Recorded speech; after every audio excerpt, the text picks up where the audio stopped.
오늘 우리에게 주실 하나님 말씀은 신약성경 누가복음 5장 17절에서 26절 말씀까지가 되겠습니다. 우리 이 말씀을 교독을 해서 읽도록 하겠습니다.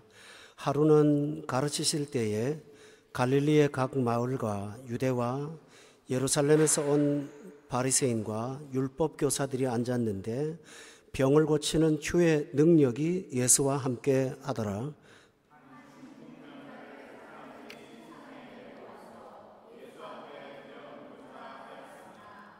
무리 때문에 메고 들어갈 길을 얻지 못한지라 지붕에 올라가 기와를 벗기고 병자를 침상째 무리 가운데로 예수 앞에 달아내리니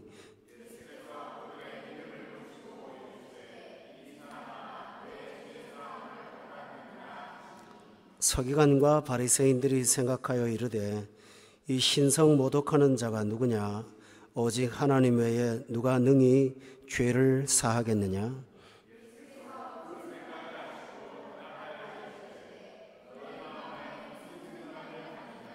내 죄사함과 받았느니라 하는 말과 일어나 걸어가라 하는 말이 어느 것이 쉽겠느냐?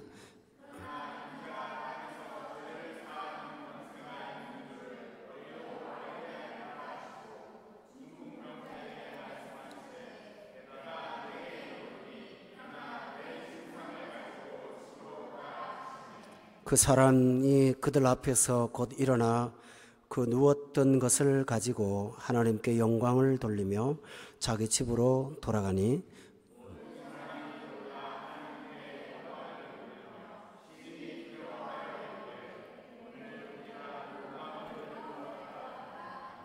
아멘. 오늘 읽은 말씀 중에 17절 끝에 여러분 함께 주목해 보세요. 거기 보면 병을 고치는 주의 능력이 예수와 함께 하더라. 병을 고치는 주의 능력, 예수님과 함께 하더라다. 여기서 예수님에게 능력이 있다고 소개하고 있습니다. 그런데 4장 14절 여러분 갖고 있는 성경을 찾아보세요. 거기 보면 우리 다 함께 14절을 같이 읽도록 하겠습니다. 시작. 성령의 능력으로 갈릴리에 돌아갔으니 그 소문이 사방에 퍼졌고, 아까와 똑같은 단어가 나옵니다. 예수께서 성령의 능력으로, 그러니까 예수님은 병 고치는 능력을 가지고 계시고 또 예수님은 성령의 능력, 다른 말로 하면 하나님의 능력을 갖고 계신다고 소개하고 있습니다. 또 4장 36절입니다. 이제 또 한 번 더 같이 읽도록 하겠습니다. 시작. 서로 말하여 이르되 이 어떠한 말씀인고 권위와 능력으로 더러운 귀신을 명하며 나가는 도다 하더라. 여기서는 또 능력이 나옵니다. 그런데 보니까 이 능력은 권위와 능력, 귀신도 추방되는 능력, 예수님께서는 성령의 능력, 병 고치는 능력, 악령도 추방하는 권위의 능력 갖고 계신다고 성경은 소개하고 있습니다. 그리고 5장 24절 여러분이 오늘의 본문에 보면 여기에 그러나 인자가 땅에서 그 다음에 죄를 사하는 권세가 있다고 하셨습니다. 종합을 하면 성령의 능력을 갖고 계시고 말씀의 능력을 가지고 계시고 병 고치는 능력을 가지고 계시고 죄를 사하는 권세를 가지고 계십니다. 이런 경우는 지나온 세상이나 앞으로 올 세상이나 지금 세상에 사람에게는 찾을 수 없는 내용입니다. 이 말은 우리 예수님은 바로 하나님이시라는 뜻이고 또 예수님은 우리를 위한 유일한 구원자라는 사실을 보여주는 것입니다. 그래서 우리는 예수님을 믿습니다. 그 결과는 어떤 일이 있었을까요? 여러분 5장 1절로부터 11절에 나와 있는 내용을 우리가 지난 시간 말씀드렸습니다. 그런데 여기 보면 본문 5절입니다. 밤이 새도록 수고해서 잡은 것이 없는 빈 그물을 가진 고통을 가진 사람. 그런데 6절에 보니까 예수님 명령대로 하니 고기를 잡은 것이 너무 많아서 그물이 찢어졌다. 7절에 보니까 배가 채워졌다고 했습니다. 구원자인 예수님은 우리의 빈 그릇들을 채우실 수 있습니다. 밤새도록 자기 노력으로 수고해서 얻을 것 없었는데 주님의 명령 따라 아침에 갔더니 고기 잡지 않는 시간에 그물이 찢어지고 배가 잠길 만큼 문제를 해결받았습니다. 예수님께서 들어간 문화와 예수님이 들어간 가정에는 하나님께서 빈곤을 해결하시고 물질의 곤고로부터 우리를 해방시켜 주십니다. 왜 그렇습니까? 예수님은 이 세상을 창조한 전능자이기 때문에 가능합니다. 또 본문 5장 12절에 보면 예수께서 한 동네에 계실 때 온몸에 나병 들린 사람이 하나 있었습니다. 나병은 문둥병입니다. 현대의학으로도 치료할 수 없는 병입니다.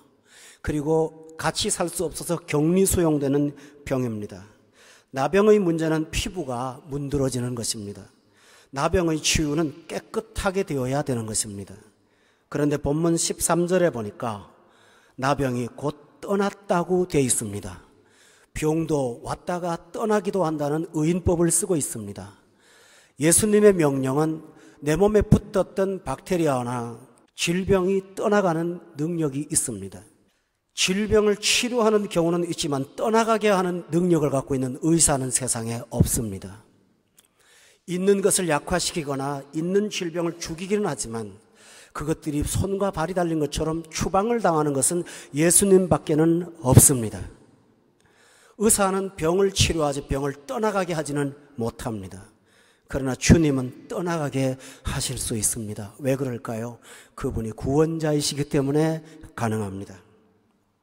그러므로 이 구원자이신 예수님이 내게 어떻게 구원자로 다가오시고 나는 그분을 어떻게 만날 수 있는가, 오늘 그 사실을 살펴보도록 하겠습니다. 첫째, 예수님은 찾아온 사람을 구원하셨습니다. 5장 20절에 보세요. 한 중풍병자가 사람들이 침상에 메고 와서 예수 앞에 들여놓고자 했다고 그랬습니다. 여기 중요한 말씀은 그를 예수 앞에 들여놓겠다고 한 것입니다. 우리 한번 따라합시다. 예수 앞에 들여놓겠다. 집에서 쓰시는 걸레는 적당한 장소에 갖다 놓습니다. 음식은 상하지 않도록 냉장고에 가져다 놓습니다. 여러분이 결혼할 때 받았던 소중한 금은 패물들은 냉장고에 넣지도 않고 안방 끝에 넣지도 않고 아무도 모르는 소중한 곳에 갖다 놓게 마련입니다. 귀한 것은 귀한 곳에 갖다 놔야 됩니다. 귀한 것은 천한 곳에 갖다 놓을 수 없습니다. 여러분이 귀하게 사시면서 빈민촌에 살기를 원치는 않을 것입니다. 왜냐하면 거기 살아도 그리 불편한 건 없지만 나라고 하는 존재가 귀하려면 귀한 동네 가서 살아야 됩니다. 그래서 요즘의 사람들은 자연을 찾아다니지 않습니까? 여러분 영혼처럼 세상에 귀한 건 없습니다. 가장 귀한 여러분의 영혼을 갖다 놓을 때는 예수 앞에입니다. 예수 앞에 들여놓는 것입니다. 거기가 제일 귀한 데입니다. 이렇게 찾아온 사람을 예수님께서는 구원하셔서 이 중풍병자의 모든 문제를 해결해 주셨습니다. 여러분, 구원이 무엇일까요? 우리 힘으로 해결할 수 없는 모든 난제들을 해결하는 것이 구원입니다. 우리가 해결할 수 있는 것은 현실로 끝나지만 주님의 구원의 해결은 영원까지 효력을 발생합니다. 그래서 주님이 주시는 구원의 효력을 영원까지 발생하기 때문에 그 이름을 일컬어서 영생이라고 말합니다. 여러분은 구원받으면 영생 받는 것을 믿으시기 바랍니다. 그런데 오늘 중풍병자는 본문 18절에 보면 사람들이 메고 왔습니다. 자기 스스로 올 수가 없었습니다. 왜 스스로 올 수 없었습니까? 몸을 못 쓰니까 스스로 올 수가 없었습니다. 그런데 그를 다행스럽게 사람들이 메고 왔습니다. 다른 성경에 보면 그동안 가까웠던 절친들이라고 소개되어 있습니다. 좋은 친구를 사귀었습니다. 아직 예수님을 영접하지는 못했지만 좋은 이웃을 만났습니다. 내 힘으로는 잘 올 수가 없었는데 그분의 도움으로 예수님 앞에 그 소중한 생명이 다가올 수 있었습니다. 여러분 주변에 여러분을 주님께로 이끄는 믿음의 이웃들이 있습니까? 이것은 그분들의 마음 있기 전에 하나님이 그분을 쓰신 것입니다. 하나님이 그분을 통해서 여러분을 불러주시는 것입니다. 그런데 중풍병자도 의지가 있었다고 생각합니다. 예수님께 가자고 했을 때 본인이 데려가 달라고 하지 않았겠습니까? 아무리 환자라도 본인이 거부하면 할 수가 없습니다. 그러나 본문 전체의 문맥을 살펴보면 그는 몸이 없어서 못 갔지 예수님을 원하고 있다는 사실을 알 수 있습니다. 중요한 것은 바로 이것입니다. 내가 주님께 나아가야겠다. 내가 주님께 가까이 가보고 싶다고 하는 의지와 성향만 있다면 하나님은 여러분이 주님 앞에 나아갈 수 있도록 환경과 기회를 열어주실 것입니다. 그러므로 성도 여러분에게 필요한 것은 무엇입니까? 나는 주님을 원합니다. 나는 예수님을 원합니다. 그 마음을 가지시는 것입니다. 그러면 그 마음만 먹었는데 예수님은 여러분의 발걸음과 몸이 주님 발 앞에 올 수 있도록 모든 환경을 열어주실 것입니다. 그런데 예수님을 찾는 것은 쉬운 일이 아니었습니다. 오늘 중풍병자에게는 주님 앞에 나오는데 두 가지 장애물이 있었습니다. 첫째로는 자기 몸이 장애물이었습니다. 마음은 움직이지만 몸이 따라주지 않는 것입니다. 우리 주변에는 예수님을 믿고 싶은 분들이 많이 계십니다. 마음은 원인데 이상하게 몸이 안 따라줍니다. 그럴 수 있습니다. 마음은 가 있는데 몸이 가는 것이 얼마나 어려운지 몰라요. 그럴 수 있습니다. 이 귀한 자리, 쉽게 올 수 있는 자리는 결코 아닙니다. 그러나 아까 말씀드렸지만 움직이지 않는 장애를 주목하지 마십시오. 그분을 향하여 다가가는 여러분의 마음을 주목하시기 바랍니다. 마음이 먼저 가면, 몸이 먼저 가고 마음이 안 가는 것보다 마음이 먼저 가 있으면 여러분의 몸은 어느 날 반드시 주님 앞에 서게 될 줄로 믿습니다. 둘째 장애는 집안에 가득 찬 무리들이었습니다. 오늘 본문 18절 19절에 보면 침상을 메고 와서 예수 앞에 들여놓고자 했지만 무리 때문에 메고 들어갈 길을 얻을 수가 없었다고 했습니다. 이 무리들이 장애물이었습니다. 여러분, 여기 나오는 무리들은 누구일까요? 구경꾼일까요? 아닙니다. 그들도 예수님께 찾아왔습니다. 예수님을 보러 왔습니다. 예수님께 은혜 받으려고 왔습니다. 그런데 은혜 받으려고 온 사람이 이 장애인에게는 난제가 됐고 장애물이 됐습니다. 교회 생활을 하시기 시작할 때 먼저 믿은 성도들이 장애물이 될 때가 있습니다. 어떤 분은 어느 교회 갔더니 교회에 사람이 너무 많아서 교회가 이렇게 부잔가, 그 부정적인 생각 때문에 교회를 가지 않았다고 합니다. 어떤 분은 교회를 갔더니 교인이 너무 작아서 다 나만 보는 것 같아서 교회 가는 게 어려워서 교회를 못 갔다고 했습니다. 작아도 장애물 될 수 있고 많아도 장애물 될 수 있습니다. 어떤 분은 교회를 갔더니 자기보다 더 배운 분들만 가득 찬 것 같아서 나처럼 못난 사람은 못 갈 것 같아서 그 배움이 장애물이 됐다고 합니다. 어떤 분은 반대로 형편없는 사람들만 모임 같아서 그 모임에 가기 싫었다고 합니다. 결국은 교회의 문제는 아닙니다. 내가 갖고 있는 마음의 생각이 장애물이 될 수가 있습니다. 그러나 장애만 보지 마십시오. 길이 있습니다. 저 앞에 무리를 쳐다보지 말고 그 무리를 위에 있는 지붕을 쳐다보십시오. 뜯을 수 있습니다. 여러분 충분히 장애물 될 수 있지만 그러나 언제나 하나님의 길은 그 위에 자리 잡고 있습니다. 다른 사람은 안 된다고 생각했지만 그 친구들은 지붕을 뚫었고 줄을 달아서 예수님 앞에 내렸습니다. 저거는 말도 안 되는 비상식이라고 하지만 그 비상식에 여러분의 믿음의 성향 때문에 길이 열리는 것입니다. 성경은 언제나 이렇게 길이 열렸습니다. 바닷가의 앞에서 60만 명이 서서 오도 가도 못하는 신세가 되었을 때 그들의 길은 바다 속에 있었습니다. 죽음의 무덤 속에 들어가서 4일이 되어 썩어 냄새나는 시신으로 살아가는 길은 전혀 없었던 나사로에게 예수님의 나사로야 일어나라는 명령은 무덤문을 뚫는 길이 되었습니다. 그래서 성경은 말하기를 예수님은 길이요 진리라고 말했습니다. 성도 여러분, 장애를 보지 마십시오. 그 위에 지붕을 보십시오. 그러면 들어갈 길이 있습니다. 다시 말씀드리거니와 여러분이 마음만 먹으면 하나님은 그 마음을 움직여 주셔서 여러분을 소중한 예수님의 자리로 이끌어 주실 것을 믿으시기를 바랍니다.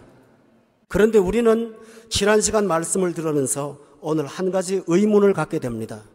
지난 시간에 말씀드렸던 시몬의 집에는 예수님이 시몬이 없을 때 집에 찾아오셨고 시몬의 일터로 아침부터 오셨고 그 많은 배 중에 시몬의 배를 만났고 그리고 시몬의 배에서 시몬을 만났습니다. 예수님이 찾아오셨고 발견하셨습니다. 그런데 사지가 멀쩡한 시몬은 찾아오시면서 아무것도 움직이지 못하는 불편한 장애인은 지붕을 뚫을 때까지 왜 가만 계십니까?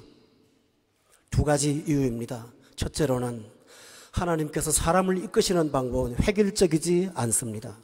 다양한 방식으로 이끄십니다.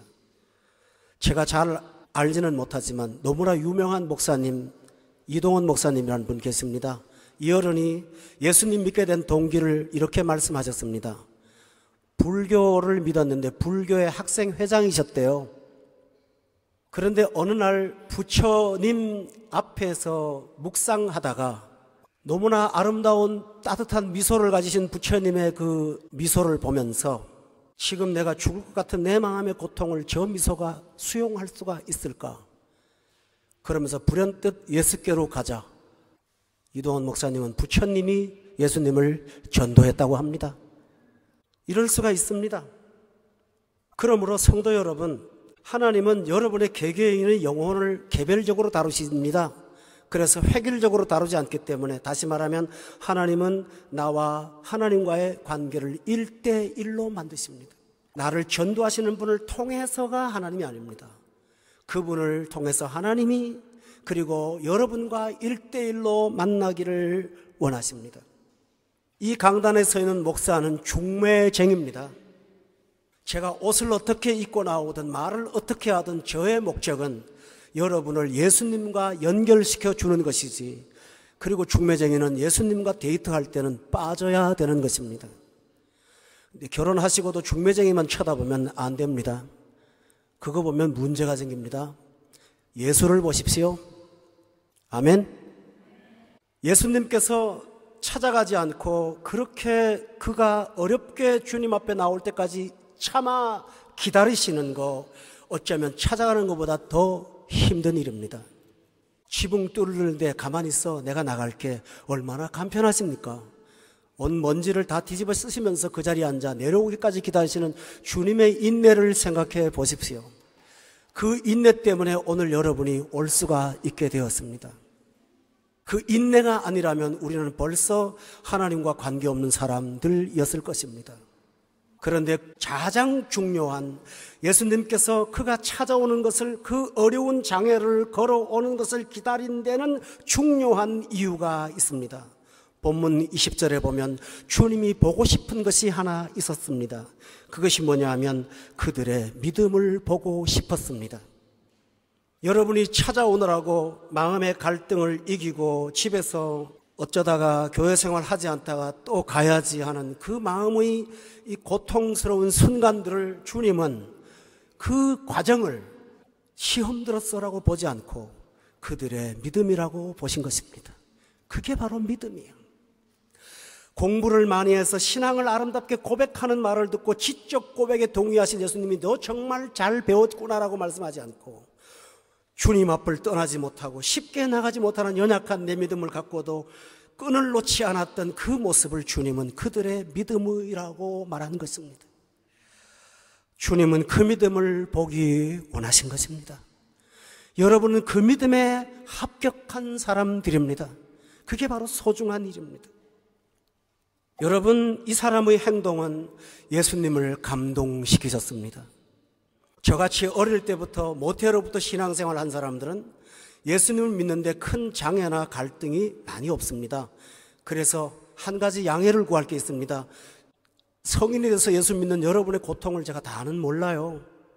그 과정을 제가 겪어보지 않았기 때문에 얼마나 힘든지를 저는 몰라서 가끔은 너무 쉬운 것을 왜 저분은 저렇게 힘들어하나, 저는 그렇게 철없는 생각을 많이 합니다. 이해해 주세요. 그러나 성인이 되어서 오랫동안 가치관으로 젖어있던 사람이 하루아침에 예수님 앞에 돌아온다는 것은 결코 쉬운 일이 아닐 거라는 것은 충분히 이해하고 있습니다. 그 힘든 시간들을 겪어서 지붕을 뚫고 주님 앞에 나올 때 주님은 그를 보고 마음에 감격하시는 것입니다. 이게 감격입니다. 여러분이 주님을 감동시키시기를 주의 이름으로 축원합니다. 성경에 보면 예수님께서 갈릴리 바다에서 제자들이 밤에 괴로이 노을 저을 때, 괴롭게 파도를 이기며 노을 저을 때 주께서는 그 언덕 너머의 그 깊은 밤 사경에 그들을 보고 계셨다고 성경은 기록하고 있습니다. 괴로이 노젓는 그 시간에 주님이 다가서 풍랑을 해결해 주신 것이 아니라 그 괴로운 노젓는 시간에 주님은 여러분의 고군분투를 주목하고 계셨던 것입니다. 그러므로 힘들고 어려울 때 하나님의 눈이 나와 무관하다고 생각하지 마십시오. 어쩌면 가장 힘든 시간에 주님의 눈은 여러분만 쳐다보고 있을 것입니다. 그러므로 주님은 찾아온 자를 구원하십니다. 두 번째로는 주님은 찾아온 사람의 문제의 본질을 해결하십니다. 중풍병자가 가진 현실적인 문제는 몸의 부자유입니다. 마음대로 걷지 못하는 것, 마음대로 쓰지 못하는 것이 회복되는 것이 그의 현실적인 당면한 문제입니다. 그러나 예수님께서 먼저 하신 말씀은 질병을 치료한 것이 아니라 너의 죄사함을 받았느니라 라는 선포, 영적 질병을 치료하는 것이었습니다. 병원에 가면 의사 선생님이 나는 배가 아파요, 난 열이 나요. 그런데 약도 주지 않고 치료도 하지 않습니다. 똑똑한 의사분일수록 더 그러십니다. 환자가 짜증을 내도 약을 주지 않습니다. 왜 그럴까요? 그분을 위해서입니다. 질병의 원인을 찾기 전에는 약을 투여할 수 없는 것이 정상입니다. 질병의 원인이 판정되지 않은데 아무 약이나 남용할 수가 없지 않습니까? 환자가 고통스러워 몸부림을 쳐도 진통제를 줄 수가 없습니다. 문제의 본질을 찾아야만 온전한 치료가 가능하기 때문입니다. 예수님은 여러분이 주님 앞에 다가오면 여러분이 생각했던 A라는 문제보다는 A의 문제에 있는 그 문제를 만드는 문제를 일으키는 문제의 본질을 다루십니다. 그것은 바로 죄입니다. 그래서 예수님은 책망 있기 전에 그 믿음을 보시고 그 힘들게 걸어온 과정을 회개로 받아주셔서 죄 사함을 받았다고 선포하셨습니다. 사람들은 대부분 현상만 해결하려고 합니다. 그러나 본질이 변하지 않으면 아무 소용이 없습니다. 오늘 본문에 보면 예수님에게 태클을 거는 부류가 있었습니다. 서기관과 바리새인들입니다. 서기관이 뭘 하는 사람인지 아십니까? 지금은 성경을 인쇄할 수 있는데 과거에는 인쇄술이 개발되지 않았기 때문에 손으로 필사를 했습니다. 그 일을 하는 사람들입니다. 그러니 성경 박사겠죠. 바리새인들은 성경대로 최고로 잘 믿는다고 스스로 법을 만들어 해설서까지 만들어서 탈무드라는 해설서를 만들 만큼 그들은 하나님을 믿는데 열심인 사람들입니다. 그런데 문제가 있습니다. 질병을 치료하고 있는 예수님을 앞에 놓고 예수님이 죄사함을 받았다는 선포를 하자마자 당신이 누구이기에 죄를 사하는가? 하나님만이 할 수 있는 것을 당신이 어떻게 하는가? 묻습니다. 여러분, 그들은 지식으로는 하나님을 압니다. 그러나 바로 앞에 계신 예수님을 만나지 못했습니다. 직분은 갖고 있고 직책은 갖고 있습니다. 그러나 직분과 직책을 갖고 있으면서 예수님 앞에 중풍병자가 일어나서 뛰어가는 생명의 약동을 보기보다는 예수님의 말을 붙잡고 말꼬리를 붙잡고 건드리기 시작했습니다. 저는 가슴 아픈 호소 하나를 하겠습니다. 한국 교회는 개혁되어야 됩니다. 바뀌어야 됩니다. 여러분 가운데는 그런 분이 없습니다. 너무 다행입니다. 교회에서 받았던 직분을 갖고 있는 오래된 직분자들이 예수님 앞에 힘겹게 나온 사람들을 멀어지게 하는 경우가 얼마나 많은지 모릅니다. 그들이 말하는 문제점은 그럴듯하고 타당합니다. 그러나 문제의 결론은 뭡니까? 영혼을 떨어뜨리는 것입니다. 어떤 사람들은 무시해도 예수님께 줄을 매달아 다른 사람들이 있고, 어떤 사람은 똑똑하고 직분이 있음에도 불구하고 그 직분을 갖고 영혼을 망가뜨리는 사람들이 있다면 과연 여러분은 어떠한 사람들이 되어야 되겠습니까? 교우 여러분, 저는 1983년도에 은혜 받고 거듭났습니다.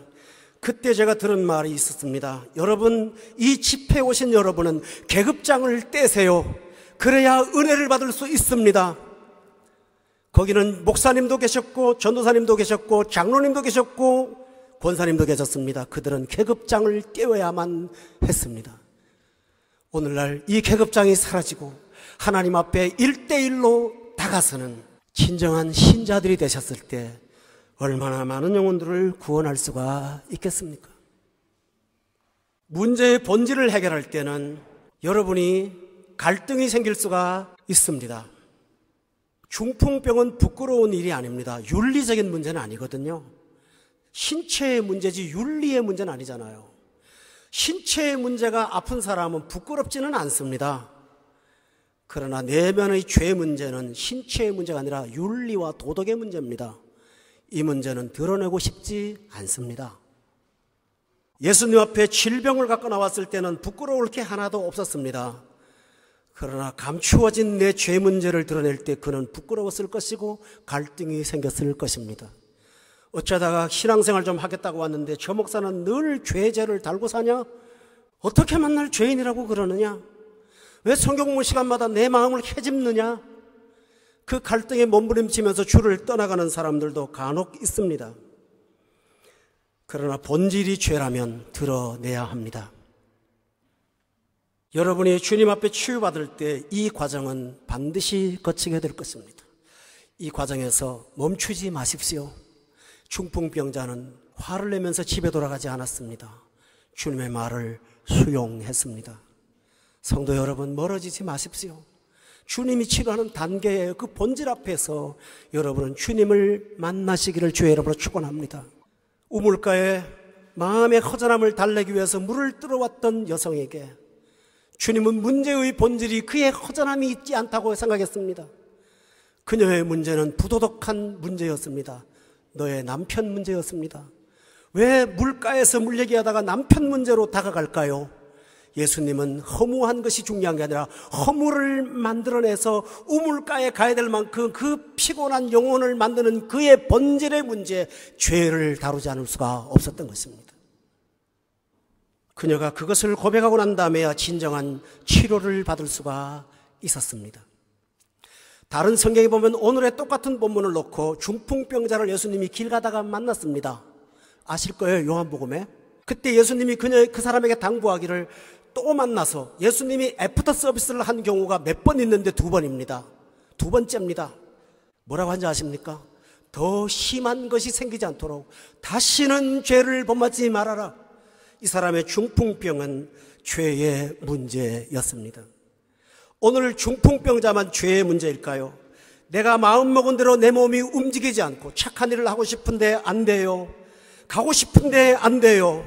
머리는 가는데 마음이 안 따라줘요. 영적으로 중풍병을 갖고 있습니다. 이 모든 것, 지성과 감성과 의지가 따로 노는 것은 바로 죄의 문제입니다. 예배소서에 보면은 하나님 앞에서 우리가 예수를 믿으면 예수 안에 통일된다고 했습니다. 이 통일이 뭔지 압니까? 내 머리의 생각이 감정과 같고 감정의 느낌이 행동으로 나타나는 인간의 통합을 말합니다. 전인격의 통합을 말합니다. 성도 여러분, 주님 앞에 나오면 이렇게 치유를 받을 수 있습니다. 그러므로 죄사함의 문제를 드러낼 때 힘들고 어렵지만 그 어려운 시간을 거쳐온 그를 놓고도 죄를 문제를 다루시는 주님 앞에 나와서 주님, 나는 죄인으로소이다 고백하시기를 예수 이름으로 축원합니다. 그런데 예수님께서 이렇게 치료하는 시간에 옆에 있던 서기관과 바리새인들은 저 사람이 누구이기에 죄를 사한다고 선포할 수 있는가? 그때 예수님은 그들의 질문에 내가 하나님이라서 죄를 사한다고 선포할 수 있다고 답답하지 않고 엉뚱한 질문을 던지셨습니다. 너희들 생각해봐라. 저 사람을 향하여 상을 들고 일어나 걸어가라 하는 것이 쉽겠느냐? 아니면 죄사함을 받았다고 하는 말이 쉽겠느냐? 상 들고 걸어가라는 말은 눈에 나타나는 현상이기 때문에 매우 어려운 일이고, 죄사함 받았다는 것은 내면의 세계니 받았는지 안 받았는지 모르니 그건 너무나 쉬운 말 아닙니까? 세상 말로 하면 립 서비스 차원에서 가능한 일입니다. 그런데 예수님의 질문의 핵심은 기독교의 핵심입니다. 예수님이 여러분의 질병을 고치는 문제는 간단합니다. 빈 그물을 채우는 것은 한마디면 됩니다. 천하를 말씀으로 창조하신 분이 그걸 못하시겠습니까? 그러나 죄사함을 받았다고 선포하는 것은 굉장히 어려운 일입니다. 설명하겠습니다. 얼마 전 한 여성을 흉폭하게 살인하고 칼로 그 신체를 조각조각 냈던 아주 무서운 사람이 하나 있습니다. 그 사람은 당연히 법정에서 사형 판결을 받을 거라고 누구나 다 예상했습니다. 그러나 법정은 그에게 사형을 언도하지 않았습니다.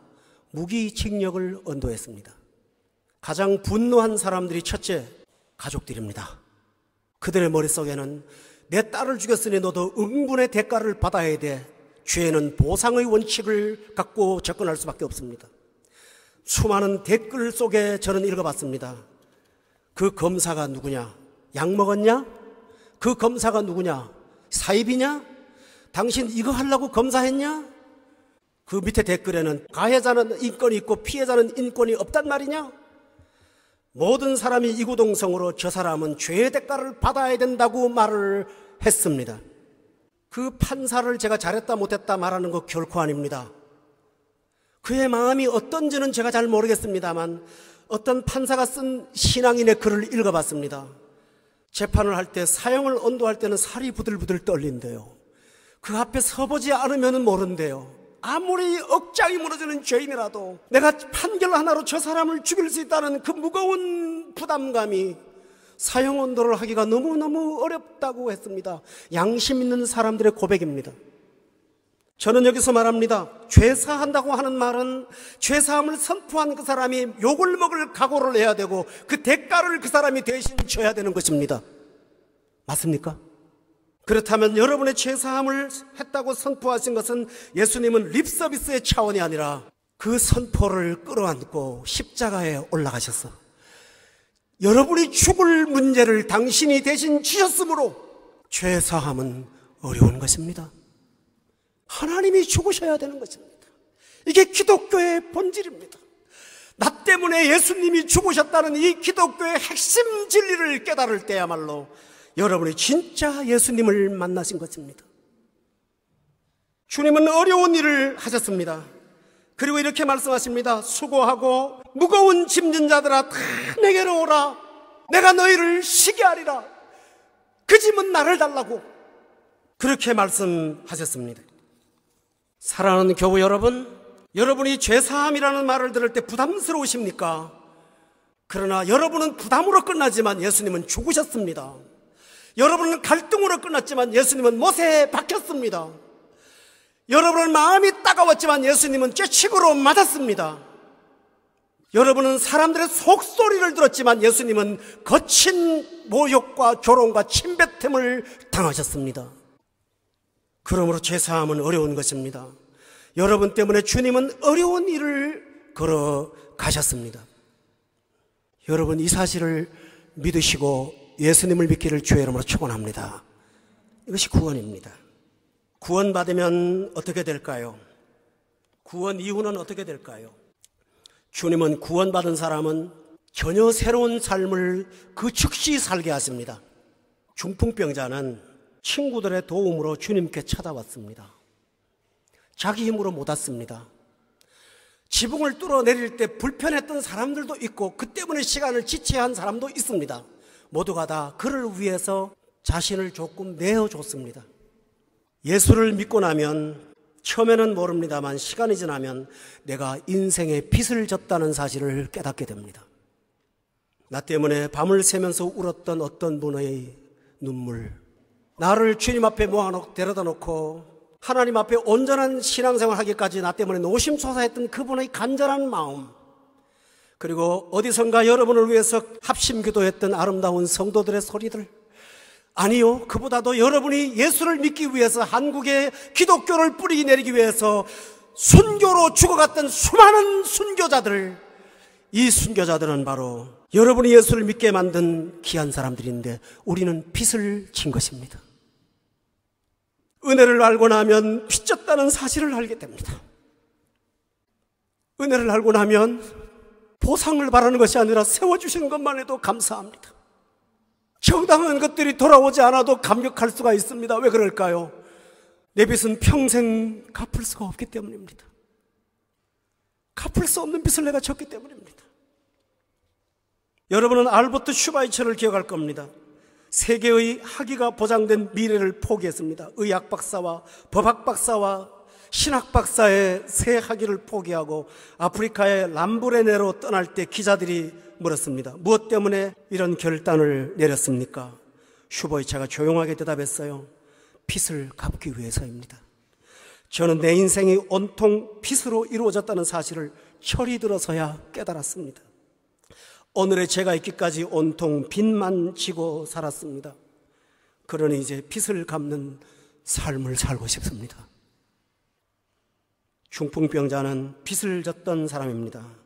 그러나 빚을 갚아야지 각오하기 전에 그는 빚 갚는 사람이 되었습니다. 본문 26절에 보면 그 사람의 변화가 모든 사람을 놀라게 했습니다. 그래서 놀란 사람들은 놀람으로 끝나지 않고 하나님께 영광 돌리면서 우리가 놀라운 일을 보았다고 했습니다. 무엇으로 빚을 갚을 수 있습니까? 여러분의 변화가 빚 갚는 겁니다. 여러분이 새 사람 되면 빚 갚습니다. 여러분이 영광 돌리며 주께로 집으로 돌아가는 그 변화된 모습을 보면서 여러분의 수고하신 모든 분들이 빚을 해결받을 수가 있습니다. 교회 와서 고백할 수 있는 놀라운 일을 보았도다라는 말은 무엇일까요? 아름다운 스테인 글라스입니까? 웅장한 예배당입니까? 잘 차려입은 성가대입니까? 그럴 수 있습니다. 그러나 우리가 놀라운 일을 보았다고 하는 것은 바로 여러분 한 사람의 거듭남, 변화입니다. 그것이 바로 놀라운 일입니다. 여러분은 놀라운 일을 보여드리지 않기를 원하지 않으십니까? 지인들에게, 친척에게, 이웃들에게, 친구에게 오래간만에 만난 내 모습을 보면서 그들이 놀라면서 당신이 변한 걸 보니까 정말 하나님이 살아계시는구나, 하나님이 계시지 않다면 어떻게 이게 가능해? 여러분 때문에 깜짝깜짝 놀라면서 주께 영광 돌리는 그 모습이 있다면 여러분이 진 천년의 빚을 갚는 것입니다. 여러분 때문에 울었던 어떤 신자들의 그 아픔이 거듭난 여러분의 모습에서 보상을 받는 것입니다. 한 사람이 시험 들면 여러 사람이 다 흔들립니다. 교회 생활이라는 게 이상해요. 여러분 농사 안 지어보셨죠? 전 농사를 지어봤거든요. 감자 농사를 많이 지어봤어요. 많이 지은 게 아니라 짓는 부모를 도왔죠. 감자는요, 뽑으면 한 알만 나온 게 아니라 우르르 다 뜯어나와요. 교회가 참 이상해요. 한 사람 시험 들면 감자 뽑듯이 이 사람 저 사람 다 걸려 나와요. 그래서 시험 드는 한 사람보다 목사가 초긴장을 해요. 몇 사람이나 걸려 나오는가? 보통 힘든 게 아니에요. 그러나 반대로 생각해 봅시다. 내가 은혜 받으면 여기저기 뿌리 내리는 바나나 나무처럼 나도 모르는 사이에 사방에 새로운 생명들이 여러분을 통해서 일어나게 될 때 여러분은 주님을 위해서 영광의 도구가 된 것입니다. 사랑하는 교우 여러분, 오늘 중풍병자는 병 때문에 왔습니다. 한 가지 문제를 해결하고 왔습니다. 그러나 예수님 앞에 왔을 때 병을 치료받았습니다. 죄사함 받고 구원받았습니다. 사람을 살리는 영광의 도구가 되었습니다. 오는 발걸음은 하나였지만 가지고 가는 보따리는 12광줄이 가득하다는 사실을 기억하십시오. 이것이 바로 구원입니다. 기도하겠습니다. 하나님 아버지, 주님의 무한하신 은혜를 감사합니다. 한 작은 병자를 치료하시면서 세상의 모든 사람을 영광스럽게 변화시키시고 질병으로 고통받던 그를 통해서 오히려 도구가 되게 하신 하나님을 찬양합니다. 과거에는 주님을 멀리하게 만든 도구였던 내가 이제는 나 때문에 예수를 믿는 도구가 될 수 있다니 이 얼마나 감사한 일입니까? 그러나 잊지 않게 하소서. 우리는 빚진 자들입니다. 빚을 갚기 위해 살아야 되는 자들입니다. 주님의 영광의 눈을 뜨고 빚을 보고 평생을 빚 갚는 심정으로 감사하며 살아가도록 구원의 감격을 잃지 않게 하여 주시옵소서. 예수 그리스도 이름으로 기도드렸사옵나이다. 아멘.